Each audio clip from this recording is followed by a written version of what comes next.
Methods of control. Arthur Bedian discussed 9 methods of control and classifies them into 3 categories based on their frequency of use. Constantly used controls, self control, group control, and policies, procedures, and rules. Next is periodically used controls, management information system, external audits, and buzzards. Next is occasionally used control, spatial reports, personal observations, and project controls. The 9 methods of controls mentioned above are briefly discussed in hereunder. Constant control, self control. Manager need to exercise more self control to minimize the need of other control method and making control in the organization acceptable and effective. Self control means giving a fair day work for a fair day's pay, reporting to work on time, discharging duties and responsibility properly, and respecting the rights of the others in the organization. Self control is more in tune with theory Y discussed later in the unit on leadership styles and influence process in Block 5. Respect for self control in an organization can be motivating factors. A sense of appreciating for self control can be promoted among employees through training in behavior modification. Group control. Work groups are a source of control. Groups define norms exert greater influence in organization than the norms that management may choose to set unilaterally and trust on groups. Group norms and group control can add or hinder formal authority. Organizations would do well to develop and use group control processes to reinforce formal authority, while in some organizations, group control process helped increase output and improve quality. In other, they resulted in restricting output for group norms to contribute in organizational goals. There should be climate of trust and openness, a culture of cooperation than confrontation. Quality cycle of work life programs and work redesign experiments being taken up in some organizations are example that points to organizational trust towards reinforcing group control processes for achieving organizational goals through integration of members interests with those of the organization.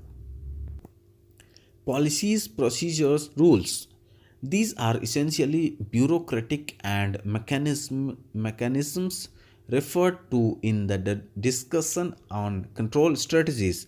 They reflect past managerial experience and include a variety of aspects concerning how to make certain decisions, deal with resources, etc. If the policies, procedures, and rules are properly formulated, clearly communicated, and implemented consistently throughout the organization, they can be effective in controlling individual and work group behavior. Periodic controls. Management information system. A management information system is a mechanism designed to collect, combine, compare, analyze, and disseminate data in the form of information. As such, management information system link the various decision making centers within an enterprise and serve a useful function in providing feedback for control process. External audits.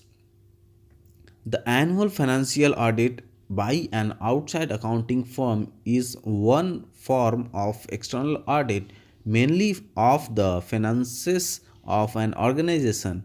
In the case of public sector units, such as audit is performed by controller and auditor general also. Forward looking progressive private companies have in the past sought to have a social audit, not the evaluating financial performance, but to find out whether and how well they have been discharging their social obligations.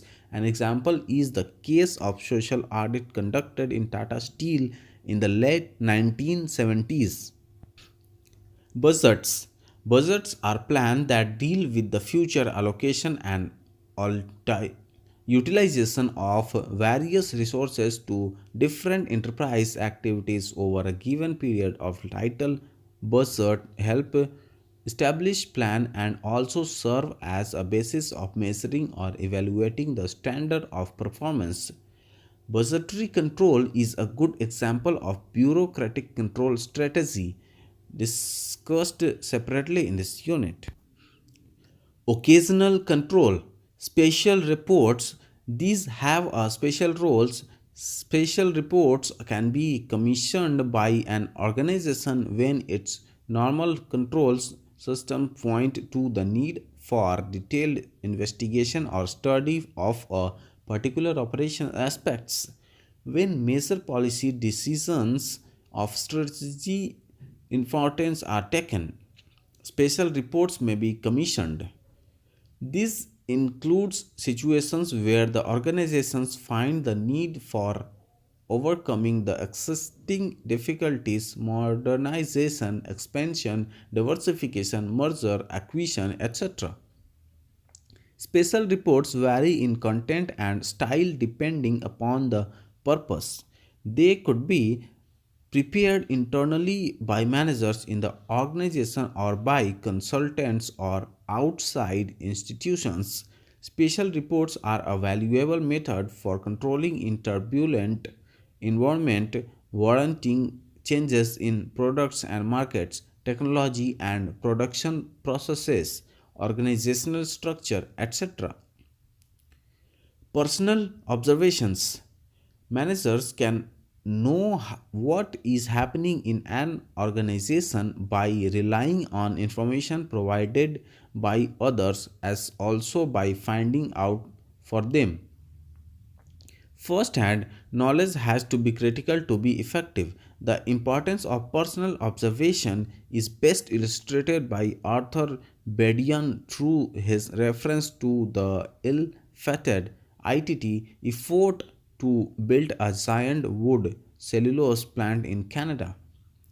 The resulting 320 billions millions $320 million loss could probably have been averted if someone had just gone to Canada and looked at the trees, which grew to no more than an, an uneconomical 3 inches in diameter. Project control. Various methods have been developed for controlling specific enterprise projects.